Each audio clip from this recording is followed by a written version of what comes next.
The year is 786. Baghdad, the heart of the Abbasid Caliphate, hums with the energy of a global crossroads.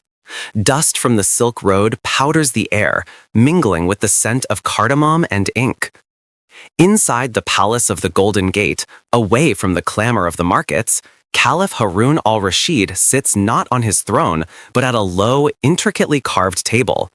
Before him lies not a treaty of war, but a deed of endowment. An attendant presents a reed pen, its tip sharpened to a razor's edge. With a steady hand, the Caliph dips it into a pot of black ink, the lamplight catching the gold thread in his robes. He is about to sign an Islamic charitable trust. This is no mere donation. He is dedicating a vast portfolio of properties, farms, markets, bathhouses, in perpetuity, their revenue forever earmarked for a single radical purpose: to build and sustain a house for the sick. This isn't just charity, it's a revolutionary act of statecraft, an architectural blueprint for compassion. He is not just building an infirmary, he is laying the spiritual and financial foundation for the house of the sick, an institution that will change the very definition of healthcare. As the Caliph seal presses into the warm wax, a new chapter in the history of medicine begins. But what hidden philosophical tenets, what profound religious imperatives compelled one of the world's most powerful rulers to invest so profoundly and permanently in public health? To understand this moment, we must look beyond the individual ruler and into the very ethical soil from which his actions grew. The concept of the waqf was not born in a vacuum. It is the legal and institutional crystallization of core Islamic principles of social justice and communal responsibility. The Quran repeatedly emphasizes charity, or al-khair, as a cornerstone of a righteous life. Verses like, "You will not attain righteousness until you spend from that which you love," framed giving not as a loss, but as a spiritual investment. This was further reinforced by the teachings of the Prophet Muhammad, as recorded in the Hadith. One famous saying states, "When a person dies, his deeds come to an end, except for three: a continuing charity, knowledge which is beneficial, or a righteous child who prays for him." The waqf became the ultimate expression of a continuing charity. By locking assets into a perpetual trust, a benefactor could ensure their good deeds would ripple through generations, earning them divine reward long after their death. This transformed charity from a series of individual spontaneous acts into a sustainable, long-term system for social welfare. It was a mechanism for converting private wealth into public good permanently. This theological framework provided the why, but the intellectual ferment of the Abbasid Golden Age provided the how. Harun al-Rashid's Baghdad was home to the legendary House of Wisdom, the Beit al-Hikmah, a library and translation institute of unparalleled scale. Here, Muslim, Christian, and Jewish scholars worked side by side, translating the great works of Greece, Persia, and India into Arabic. The medical knowledge of Galen and Hippocrates was not just preserved, it was scrutinized, debated, and expanded upon. This scholarly environment fostered a deep respect for the empirical sciences and the human body. Islamic theology developed a holistic view where physical health was seen as a prerequisite for spiritual well-being. A famous prophetic tradition encourages believers to seek treatment, for God has not created any disease without also creating a cure for it. The body was considered a trust from God, and to neglect its care was to fail in one's religious duty. Therefore, for a ruler like Harun al-Rashid, founding a hospital was a perfect synthesis of his obligations. It was an act of profound piety, a fulfillment of his duty to care for his subjects, a display of sophisticated patronage, and a means of securing an eternal legacy. The waqf was where the spiritual call to charity met the intellectual drive for scientific advancement. It was more than a building, it was a physical manifestation of a worldview that refused to separate faith from reason or compassion from science. As we look back at that Caliph signature, we realize it was not just funding a project, but underwriting a new philosophy of human dignity. The question then becomes, how did this powerful fusion of faith, law, and science translate into the actual design and function of these remarkable institutions? Building on that foundational act of charity, the endowment breathes life into stone and mortar. Let us step across the threshold of a great Cairene 2 centuries later, the famed Al-Mansuri Hospital, established in 1284. A new medical student, perhaps a young man from Andalusia or Persia, enters the main gate for the first time. He leaves the chaotic noise of the city behind, and the first thing he notices is the sound of water. A central courtyard, open to the sky, features fountains and channels of running water, an element designed not just for sanitation, but for its soothing psychological effect on the patients. The air is cooler here, scented with jasmine and medicinal herbs grown in the hospital's own garden. There are no pews or altars. This is a secular space of healing, open to all. An administrator greets him, not a cleric, and directs him past a vast library filled with medical texts from across the known world. He sees a bustling outpatient clinic where physicians diagnose ailments and a large, organized pharmacy where syrups, ointments, and pills are being prepared from carefully labeled jars. This is not a place of quiet suffering, but a vibrant, organized ecosystem of care. Here, specialized wards are the standard, a concept almost unheard of in the rest of the world. He walks down a long, vaulted corridor, peering into separate sections for internal medicine, for surgery, for ophthalmology, a highly advanced field in the Islamic world, and even a ward for those suffering from mental illness, who are treated with care, music, and therapy, not chained in dungeons. This integrated, systematic approach to medicine is breathtaking. This wasn't merely a place for healing. It was a teaching hospital, a research center, and a public health institution, all funded by the enduring power of the... How did this incredibly modern model, prioritizing both holistic treatment and the transmission of knowledge, emerge so directly from religious principles? The answer lies in the meticulous administration and the ethical code that governed the Hana.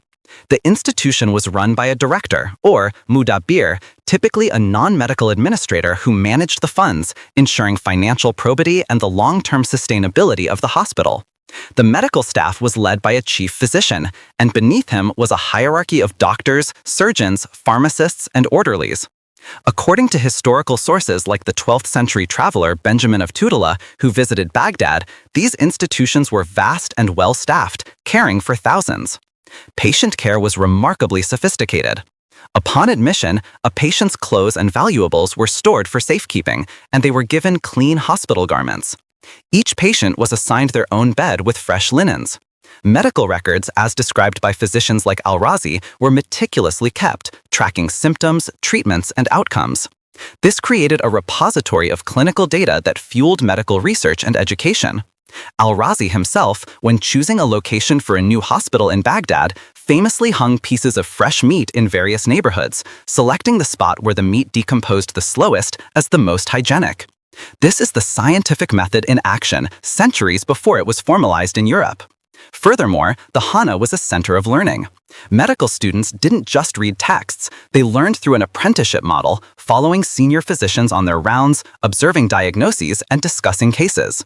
The great physician and philosopher Ibn Sina, whose book would become the standard medical textbook in Europe for 500 years, both taught and practiced in such settings. This created a virtuous cycle. The hospital provided care, the care generated clinical data, the data informed research and teaching, and the teaching produced the next generation of skilled physicians to work in the hospital. This entire system was built on an ethical foundation derived from Islam. The physician's oath, often attributed to Al-Razi, emphasized compassion, confidentiality, and the duty to treat all patients equally, regardless of their wealth, religion, or social status. The charters for many Hanas explicitly stated this universal mission. The Al-Mansuri Hospital in Cairo, for example, was endowed with a charter that famously proclaimed its services were for the king and the slave, the soldier and the emir, the great and the small, the freeman and the bondsman, man and woman. This was not just a hospital. It was a profound statement of shared humanity, funded by faith but operated on principles of science and universal access. It was a system where charity was not an afterthought, but the very engine of medical innovation. The question that lingers is, did this engine power more than just its own civilization? Did this blueprint for healing travel beyond the borders of the Islamic world? From these revolutionaries, a blueprint for institutionalized healthcare began to spread. its influence seeping across cultural and religious divides through the porous borders of trade, translation, and even conflict. Imagine a dimly lit scriptorium in the 11th century port city of Salerno in southern Italy. A Benedictine monk, known to history as Constantine the African, hunches over a desk. He is not composing a prayer, but painstakingly translating a captured Arabic medical encyclopedia, perhaps Al-Razi's, into Latin. He struggles with the complex terminology, the new concepts of clinical diagnosis, pharmacology, and disease classification. The knowledge flowing from his quill is a revelation, a stark contrast to the amalgam of folk remedies and prayer that characterized much of European healing at the time. Further north, a Crusader knight, having been wounded and treated in a sophisticated hospital in Jerusalem or Damascus, returns to France.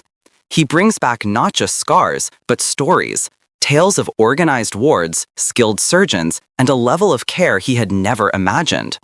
The organizational structure, the very idea of a large, publicly funded, secular hospital dedicated to healing all who entered, began to take root in the European consciousness. This was not a simple act of copying. It was a slow, complex process of cultural transmission that would quietly reshape the future of Western medicine. The evidence for this transmission is compelling. The medical school at Salerno, the first and most important in medieval Europe, was heavily influenced by Arabic medicine, thanks to translators like Constantine. The structure of its curriculum mirrored the integrated approach of the Persians. When the Knights Hospitaller, a Christian military order founded during the Crusades, established their famous hospitals, first in Jerusalem and later in Rhodes and Malta, their organization bore a striking resemblance to the Islamic institutions they had encountered. They had separate wards, employed salaried physicians, and offered a high standard of care to pilgrims of all social classes. While their mission was explicitly Christian, their operational model echoed the Persians' blueprint. The influence can even be seen in architecture. The Ospedale Maggiore in Milan, a major 15th century hospital, utilized a cruciform plan with a central altar, but its large separate wards and focus on ventilation and light show a clear evolution from earlier monastic infirmaries toward the more functional design pioneered in cities like Cairo and Baghdad. The translation of Ibn Sina's was a watershed moment. It provided Europe with a comprehensive, systematic medical framework that dominated university education for centuries. Through these texts, concepts like clinical trials, pharmacology, and the importance of diet and environment in health became part of the Western medical lexicon. This cross-cultural exchange highlights a universal human impulse for healing, a shared desire to alleviate suffering that can transcend political and religious animosity.